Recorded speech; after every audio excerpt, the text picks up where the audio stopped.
Hey, how's everybody doing? It's David Griscom here from the Mike Brooks Show. It's time to do another pre-result stream, sort of take a lay of the land, and take a little jump into some of these larger trends. I think we're going to start needing to focus on over the next couple of months, the next couple of days, and even throughout the evening. First of all, though, if you haven't already, please subscribe to our YouTube channel. We've really been going along. I really appreciate all the support, but we can continue to grow. We really need to be getting this message out to as many people as possible because we're in a moment right now where a lot of people are confused as to what's next, even what's going on now. And we really want TMBS to be a home for our political education and for political communities to continue to grow. Definitely also hit up with super chats. YouTube is always demonetizing our videos, so we really need that support. And if you haven't already, join us on patreon.com at TMBS/TMBS. There, you get double the content there. You get our post games. You also get theory readings, which if you're not familiar with, I run.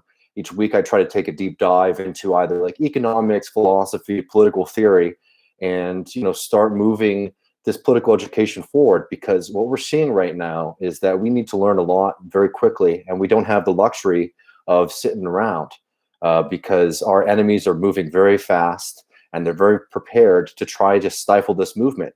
Yes, we got people, we got momentum, and we got enthusiasm, but they are prepared to undermine that, and they don't need the people because they have the money, they have the power, and they have the institutions. So, just a couple quick things. Tonight, we're going to have to see what happens. From what I've been seeing, it's not looking too good, and I think it's important that we don't sugarcoat things. Unfortunately, it seems that people have rallied behind this idea that Joe Biden is the best person to beat Donald Trump, which is absolutely false. We just did we just did a video with Joe Rogan on our show this week, where it really shows like this is what the average person is going to see when they start getting more and more in contact with Joe Biden, and it's such a frightening replay of 2016. I remember there's something with Hillary Clinton, a poll that came out with Hillary Clinton in the 2016 election, which is the more people get exposed to her, the more voters get exposed to her, the lower her favorability goes down. I think Joe Biden, we're seeing a similar thing. The more people see him, the more people realize that he's unfit, and he's had a huge advantage because he's been able to sit back for most of this primary because we've had to focus on dealing with Pete Buttigieg. We've had to deal with Michael Bloomberg, coming into this last Super Tuesday, and now we've had to deal with Elizabeth Warren, who has very much stabbed this progressive movement in the back. And I'm going to get to that in a minute when I go through why we need to be going back and revisiting Marx. But, I've seen some exciting things too. It looks like a lot of people are showing up, so hopefully that's a good sign. But it's the same kind of deal. Was told that he wasn't able to vote. And they didn't let him cast his vote. So we're going to have to deal with this reality, is that our American electoral system is very much meant to suppress the vote, and that hurts us. That makes it very difficult. It makes it very difficult for the youth. I know a lot of people have difficulty signing up to vote, especially in states like hell. I'm from Texas, which obviously does not have a great record when it comes to making voting accessible. But even in New York State, to be able to vote in the primary, you have to sign up like a year in advance. So these are the kind of structural issues that we're dealing with. And fundamentally, it's that, American democracy is very much predicated on the idea of preventing people from voting, an actual question to voters, to the working class, and instead trying to have narrow contests. And that's on him to his advantage to undermine the party. And the Democratic Party is very much a little bit more organized when it comes to Bernie Sanders. And Bernie Sanders is very conciliatory towards the Democratic Party. He's very much, he's never really criticized them. It's very light when he comes at them. While Donald Trump really came at the corrupt Republican Party. So that's a difference that we have to realize, and it's been sort of a frustrating thing with trying to work within this Democratic Party, which we know is very corrupt and is very much looking out for the 1%. That we have to trying to work within this party because they maintain and control access to the ballot. Oh, thank you so much, Daniel. You're the man. He said, "Stay strong, USA comrades. The struggle never ends," and that's that's the fundamental realities that we have to remember. That just the growth that we've had in the left in the past decade has been amazing. The fact that we have a presidential candidate who's pulling, a significant amount of Americans into left-wing politics. I mean, even we're building that. And the most important thing is that we don't lose that momentum by all dissipating and going our own separate ways if this doesn't work out. I mean, we really need to be holding our feet to the fire and continuing this fight as much as possible, because we have a fascist in the White House, and we have a failed neoliberal system in Joe Biden. That looks like he's going to try to be the challenge, and it's no challenge at all. I mean, this is somebody. Joe Biden is somebody who spent his whole career undermining Social Security, trying to work with Republicans that got any kind of workers' protections, supported NAFTA, which was so devastating for working people, especially in states like Michigan, but all across the country. Supported a consensus that was based upon the idea that we need to punish labor and we need to empower multinational corporations to be able to move their factories and their commerce around the world without any checks or without having to answer to any sovereign civilian governments. And that's something that we have to remember, is that capital is international. Capital is very free, while us as individuals have a lot of restrictions on our movements and on our activities. And that's something that we need to be changing over the next few years. And honestly, we need to change that yesterday. So I want to talk about Marx and democracy very quickly. And we're going to talk about this a little bit more tomorrow during the show. But it's really important that people remember that people sometimes say, and you talk to ultra leftists who will say things like, "Well, we're not going to support Bernie Sanders because he's running in the bourgeois election." That's not particularly what Marx or even Lenin were arguing. Marx had a very nuanced understanding of what democracy was, especially in the United States and across Europe, which is that the ruling class uses democracy to legitimize their rule over the people by saying, "Oh, look, we're a democracy. You have, freedom to choose." But everywhere they get the opportunity, they limit that freedom. Gerrymandering isn't some new invention. This is old tactics that was used across Central Europe in like the 19th century, right? So like these kind of limits on democracy fundamentally are nothing new and have always been a big part of maintaining ruling class power. Let's obviously not forget that in the United States, the right to vote was very severely limited, not only just to white men, but for a very long time, white men with property. And this is the key Marxist point too, is that even within that democracy, there is something that's outside of it that we're not allowed to question, and that's the economy, right? That's the idea that we need to have free enterprise, free commerce. And what does that mean? Freedom for who to do what? Freedom for a few to maintain control over the resources in our society, to deprive the rest of us so that we have to sell ourselves, sell our labor to them so that we can survive. Those people who own that would not be able to do that without the system of the courts and property rights that are given to them underneath the American legal system, right? So they are dependent on democracy for this free enterprise, or democratic rights, ideas of Western liberalism, right?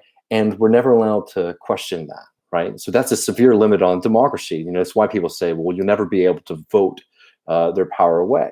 And, there's truth to that. But I think more so what Marx was writing about, especially if you read in the German ideology, where he talks about what he calls the old thesis. And he was writing against a lot of the anarchists at the time who say, well, all democracy is just a sham. It's a fake, activity. It's an illusion put over the working class to make them feel that they have power. Well, Marx basically says well, that's the old thesis. And the contradiction there is that we have the opportunity to use that limit on democracy to expand democracy. So it's not necessarily a slider, right, of socialism versus democracy and what kind of balance. It's actually merging of the two. Is that socialism is extending democracy into all aspects of our life, and to have a bottom-up society where the people rule rather than the few at the top rule. And that was fundamental, to a lot of Marx's writings. And if you see something, because a lot of people, they think about Marx, they think of the Communist Manifesto. Well, obviously, too, a lot of people say they know Marx, but they've never read Marx. They just think of him as sort of placeholder for kind of general socialist ideas. But a lot of times if you read Marx's like big polemics, he was writing against people on the left who were refusing to participate in politics. And that doesn't mean going into politics with an illusion. The fact is that Bernie Sanders running the Democratic Party opened us up to this kind of, rigging and lack of democratic input. I mean, hell, the fact that the DNC and people in the Democratic Party, all the debate stage people earlier this year said that they wouldn't respect the will of the people and that they would let superdelegates select the Democratic nominee. I mean, that's an example that the Democratic Party isn't particularly interested in democracy.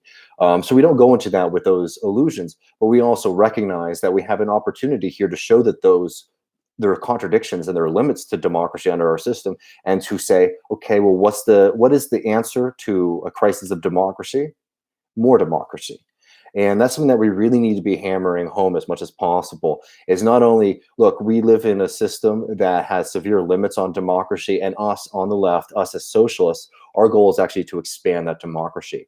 It's not a clash between those two ideas. It's actually us saying, you know what, this idea is not being lived up to. The ideals of equality of us as individuals, but also us as a community that creates a society that we're living in, that's a core socialist idea, and that's a core democratic idea. And we actually want to bring that to light. Alan Kennedy says, as Tony Benn said, there is no final victory, no final defeat. Yeah, I agree. This is the kind of thing, this struggle's been going on for a long time, and it's going to continue to go on. It will also continue to go on under a social society, and it would certainly continue to go on under a Bernie Sanders society. I think the most important thing that we need to do right now, though, in the United States specifically, is to empower our organizations. I highly suggest, if you are not active or a member of your local branch of the Democratic Socialists of America or the Socialist Alternative or potentially other socialist groups, that you join. Because it's great that we have these online communities. It's great that we're all reading together and discussing and communicating and growing as intellectuals. But what really is going to start to matter is, can we mobilize large groups of people? Can we act in unison? Because that is the power of the working class, is that we have the potential to overcome all of our divisions and our individual notions of ourselves and actually work as one force, right? That's the revolutionary potential of the working class. And I think that it's not enough. I'm sorry, it's just not enough at this point for us to be sitting around and having the right ideas at home. Like, we have to be going out and putting those into practice. I'd also, I think that we really need to return to a criticism of our economic system and how irrational it is. I'm going to talk about this tomorrow for my gem, but I've already been getting a lot of questions from people about this recent stock market just complete collapse yesterday. And if you read the news today, there was a huge rally and a return of a lot of those losses that we saw.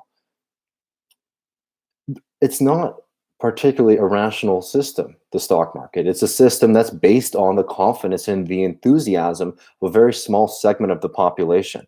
And they're very worried, and are right to be worried about coronavirus, because coronavirus obviously, could be a severe disaster in this country.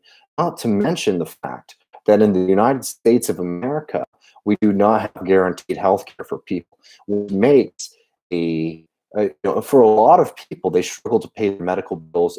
Bernie Sanders hit this on the campaign trail all the time. How many times have you not gone to the doctor when you felt you needed to? Well, in this country where that's a reality for so many people, how many people are not going to go and get this test? Not to mention if they even have the test, and that's been a big problem across the United States. I mean, they're right to be very worried about the infrastructure of the United States to be able to, maintain this public health crisis. And that's something too that's just like, that's the huge difference between Bernie Sanders and Joe Biden. Do you think Joe Biden is prepared to handle a movement like this, or like a crisis of this magnitude? If coronavirus gets worse, do you think Joe Biden is going to be prepared to do that? No, he's going to do the same kind of things that Joe Biden has been in bed with the banks, the credit card industry since his beginning in politics. And when, there's this big uproar recently when, the Trump administration basically was saying, well, there's no guarantee that we can make the vaccine, if it's made for the coronavirus, affordable. Well, why? Because they need to maintain their profits. Do you think Joe Biden disagrees with that rhetoric? No, he doesn't. And I just think it's really important that we start to make the point, people, that they actually do have a choice still. And so much of the country still has the opportunity, including tonight, to make that distinction, to make that choice that Joe Biden represents the same kind of failed, dangerous, individualistic ideas as Donald Trump, the kind of ideas that have devastated this country, and the working class specifically. And then you have Bernie Sanders, who's actually trying to build something else and is trying to build a movement that empowers people and is not about some kind of figurehead or just a return to normalcy. We can't survive a return to normalcy. We need to continue this fight. So I think in this moment, it's very important that we, one, are doing the groundwork of trying to build our organizations and our power, political power, and maintaining that. So yes, that means running in elections. But that also means taking the moment on your own to do the kind of readings. And I really highly suggest that you spend some time reading Karl Marx. I say the easiest place to start is the Communist Manifesto. And I know people always sort of roll their eyes when I say that, but how many people have really read that? A lot of people think that they know what's inside of that book, but it's a very important pamphlet that goes through not only how capitalism works in oppressing the working class, but also the kind of historical growth of capitalism. And that will give you a more Marxist perspective as to what's going on. I mean, you had the stock market crisis yesterday, and a lot of that was coronavirus, but it was also a political crisis between Saudi Arabia and Russia not being able to come into an agreement on how they were going to set the prices for oil, right? And then you are reminded that the oil prices around the world are actually inflated by a political system that is meant to keep some very powerful petrostates in power. And then obviously the United States benefits from that. Texas benefits from that because they don't have to lower their prices too much. They can still get a high rate of return. That's definitely a kind of a really great place to start. I also highly suggest the German ideology.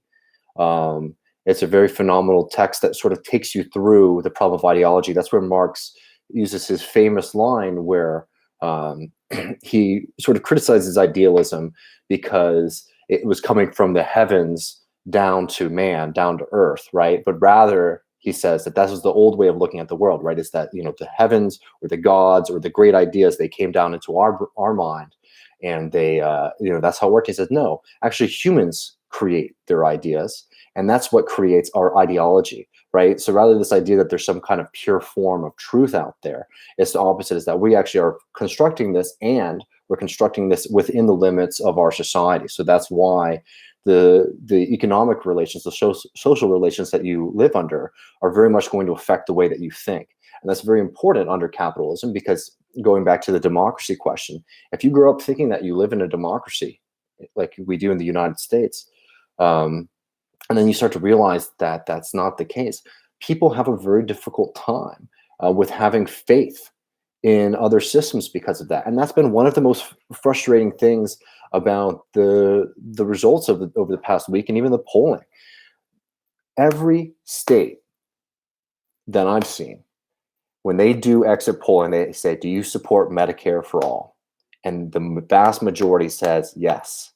And then there's usually a second question, which says, what is more important to you, beating Donald Trump or voting for someone with your ideals? And that's where you see the huge drop off. And I just want to say thank you so much, Florian Hawk, for the super chat. And please, if any of y'all have the ability to, really appreciate the super chats. We're really trying to make sure that we're able to maintain our YouTube presence as much as possible. They're really doing a lot to keep us down and unable to to really operate. It takes a lot from us, and takes a lot of effort and a lot of manpower to sort of keep this YouTube channel up. So if you're able to, I really appreciate a super chat. But so you're seeing these people are saying, we want this, we want Medicare for all, and then we want Medicare for all, but I don't think I can vote for it. When there's literally a candidate on the ballot who they can vote for, who is running on that. And I think that shows a kind of, overall depression amongst the working class and so many American voters, where it's like, so many people just really believe that we can't do anything else, that we can't expand our society, we can't benefit one another, and all we can do is harm reduction. And that's one of the most damaging and dangerous ideas, but it's also an idea that is pumped into the average American's psyche from the beginning. If you go to most, university political science departments, you'll see 18-year-old kids saying that to you. There's not that, I might believe this, but I recognize that if I'm a smart person, that I realize you can't do anything big in the society, because if you do,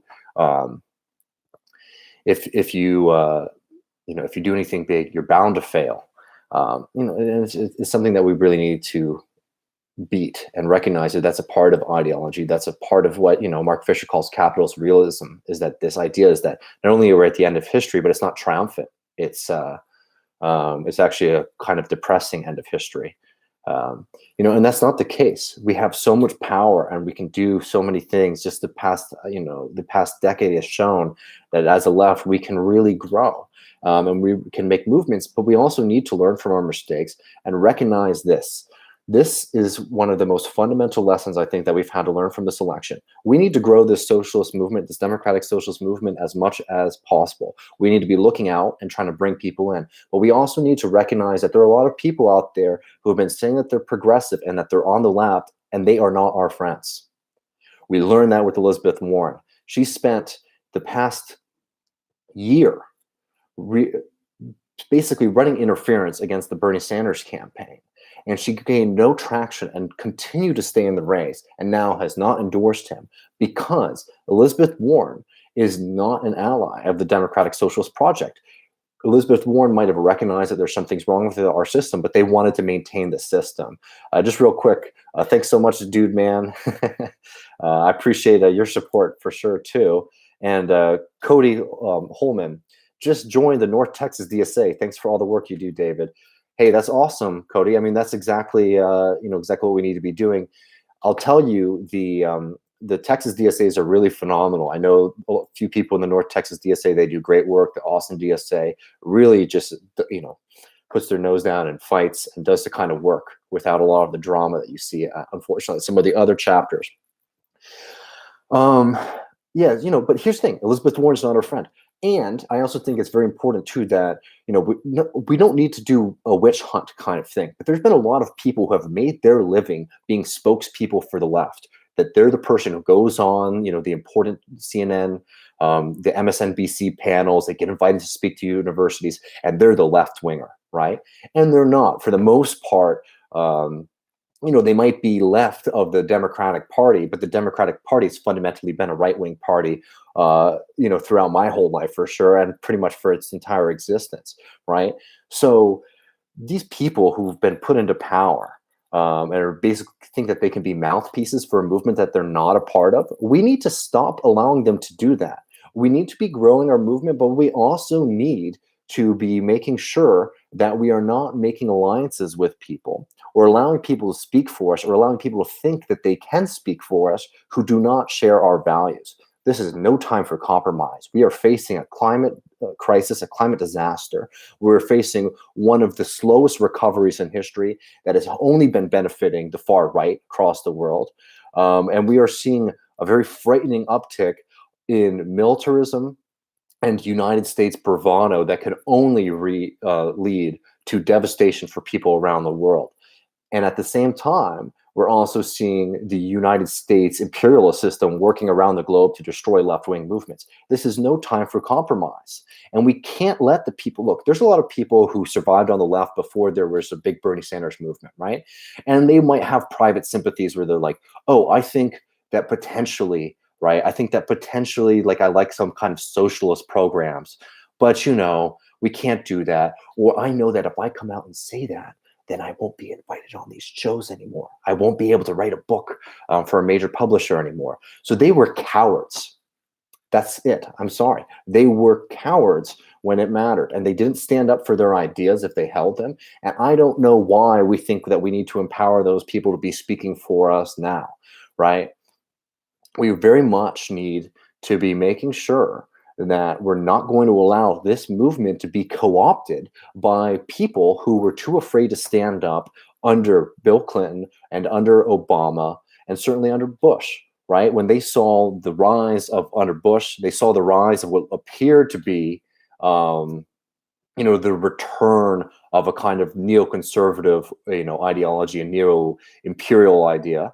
And then they were, there's an anti-war movement there, but a lot of those people came late to it when it started to become more convenient to them. We can't allow people to speak for this movement if they don't have the convictions that we have. We need to be saying to anybody who's interested, anybody who's considering these ideas, hey, you're more than welcome to be a part of this movement. You're very welcome to hear our ideas. We're not kicking anybody out for sake of purity. I'm talking about the people on the top. I'm talking about the people who are, making a living, in different spaces, trying to be the spokesperson for a movement that they don't represent. I'm sorry. I think that's really important. I think that's really important going forward. It's been something that's been very frustrating to see people try to say that, oh, I speak for the Bernie Sanders movement, or I speak for these people, and they don't share our convictions. I mean, they're compromisers. And I think it's really important that now that we're starting to articulate our own kind of politics that is separate from this kind of vague, progressive, liberal, idea that dominated, the university spaces for so long. I mean, fundamentally what Elizabeth Warren's coalition was, right? That group of people, we can't allow those people to now come and be speaking for this movement, because this movement is fundamentally anti-hegemonic, anti-imperialist, pro-working class. If you're not pro-working class, then you don't share my politics. You might have, a kind of sympathy for people who are struggling, but if you don't think that what we need to do is empower working class people, then we're not allies in this fight. And I think it's important that we start to draw those divisions. And if you read by those who are prepared to make pacts with the right, and that's a very unfortunate history, but it's a history that we need to keep in mind. And as we continue to grow, we need to not fall for that trap. There was a long time where we were weak, and we were able to. We want help from anyone who gave it. We now need to start to be able to stand on our own feet. Tico Todd said, "We love your work, Podemos. Thank you so much. It's been really great seeing this international community come together. It's been really great being able to speak to people outside of the United States, and also being able to have connections with people."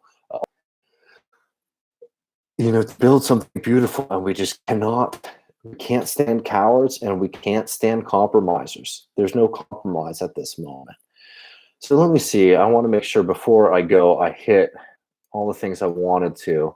I mean, we're going to see what happens. If anybody has any questions, actually, now would be a great time for me to jump into those too. Two parties is a tug of war nowadays, it seems. Let's make a third party and represent humans who are feeling down. I mean, I think, there's a potential for that.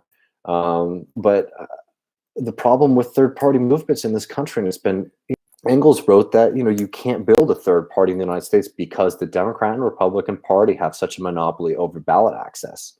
That's a fight.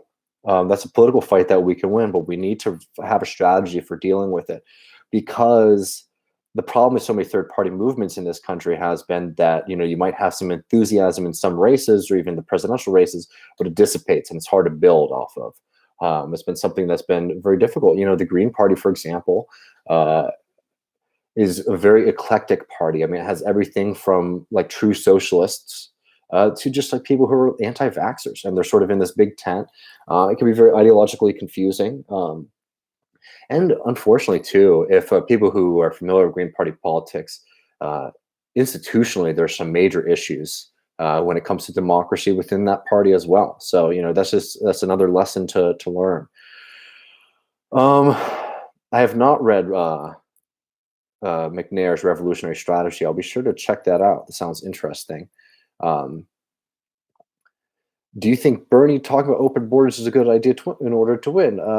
One, Bernie's not been proposing open borders, and I think that it's very important that we don't jump into political slogans that are abstracted from material politics. And I think there's a radical Marxist goal of recognizing that borders are meant to separate members of, common humanity, members of a common working class.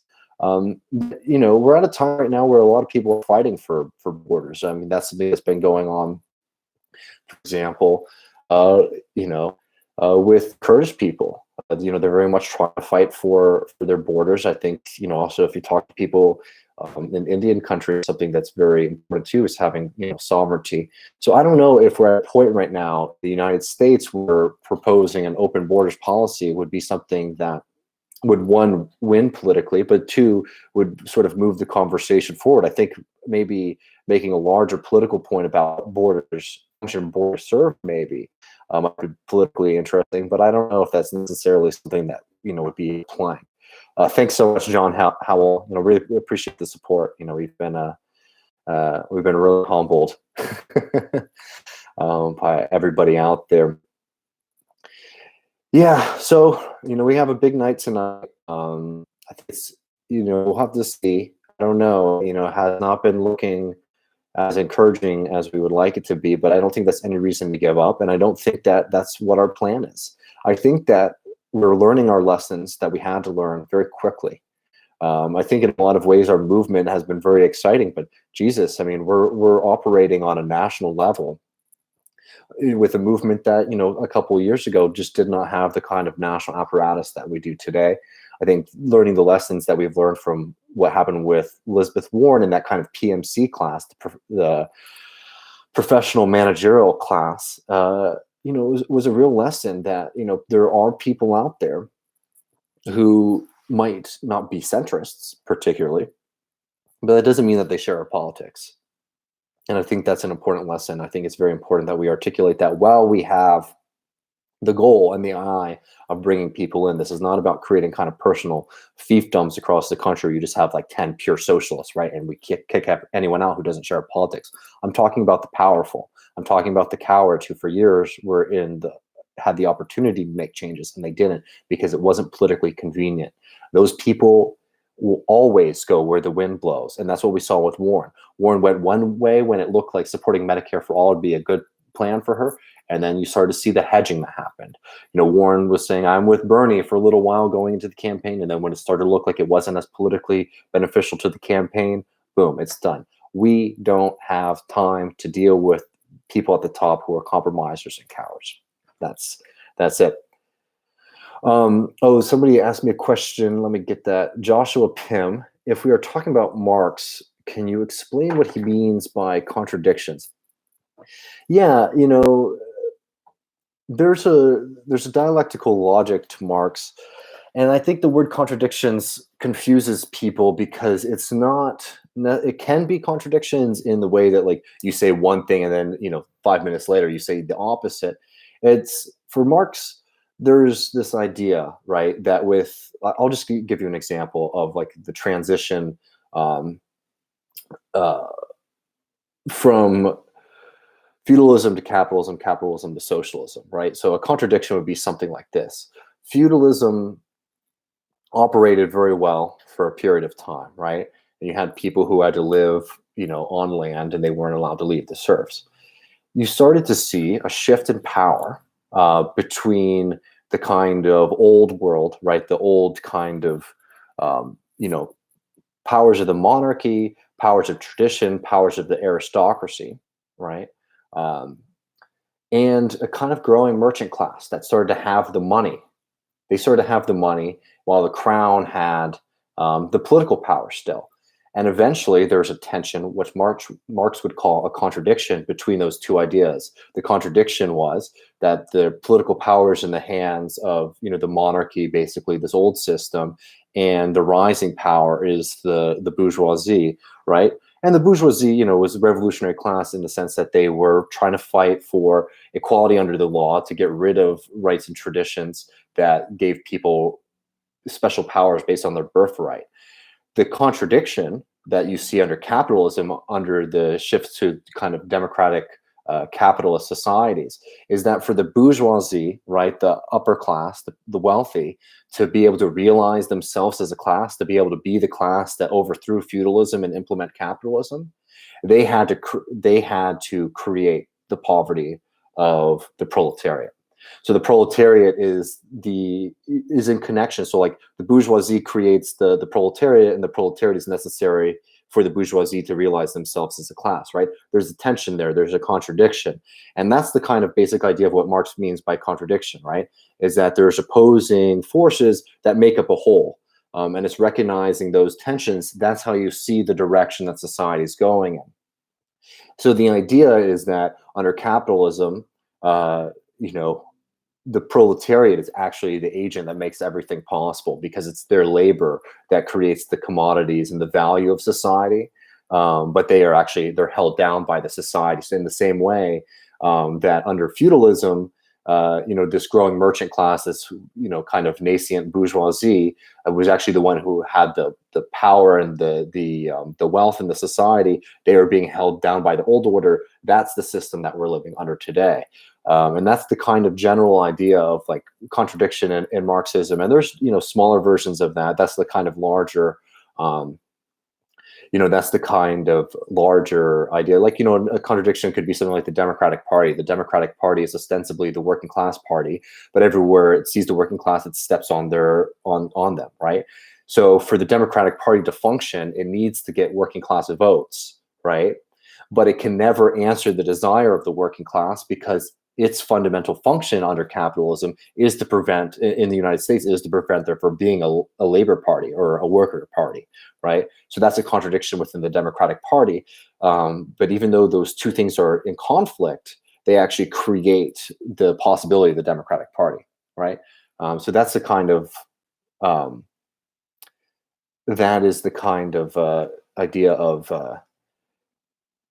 contradiction under Marx. I think I'm going to go in a couple minutes, but I saw Mutineer 9 says, you avoid question of professional revolutionary party. I'm sorry, I don't know what you mean by that, other than like the idea of the professional revolutionary under the Bolsheviks, but I don't know for sure. I think last couple notes. One, don't lose faith, don't lose enthusiasm. We have a possibility of winning. We have the guarantee that we will win eventually, right? This movement is going nowhere. We're continuing to grow in power. We're going to really change the society for the better. I have faith in you.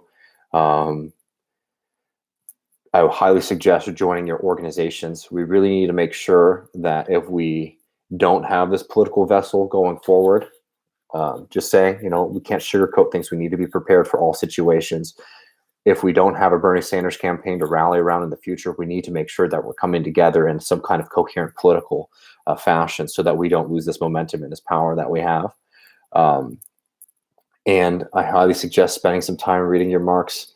I think that we are entering into a revolutionary period again. I think it's time that we really start to push back on all the nonsense that we were fed. I think that it's time that we no longer deal or have patience for cowards and grifters and people who are going to try to prey on this movement, one, for their personal gain, but also to defang it.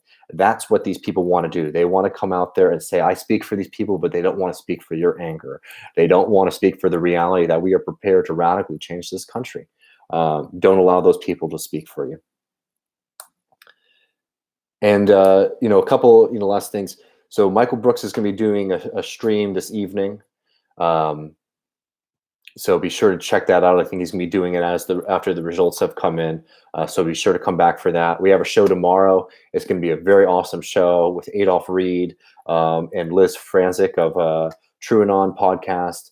We're really going to break down a lot of these things, and we're going to be reacting to what happens tonight and making that plan forward. Thank you so much for the super chats. We really appreciate it. A couple quick things too. We have our live show in Austin coming up on April 3rd. If you're in Texas, if you're in that area, I'd love to see you. I'm very excited to go back to my hometown and celebrate and meet all of y'all. We also have a show in Boston this summer. I don't know the date, but if you go to our website, tmbs.fm, you can find all of our live show dates, also with our merch, and also with information about Michael's new book coming out. And again, if you're not already subscribed, please subscribe to the YouTube channel, and visit us on Patreon at patreon.com/TMBS. I do a reading list every week. So definitely check that out. All right. Thank you all. Fingers crossed for tonight and solidarity forever. Have a good one. There we go.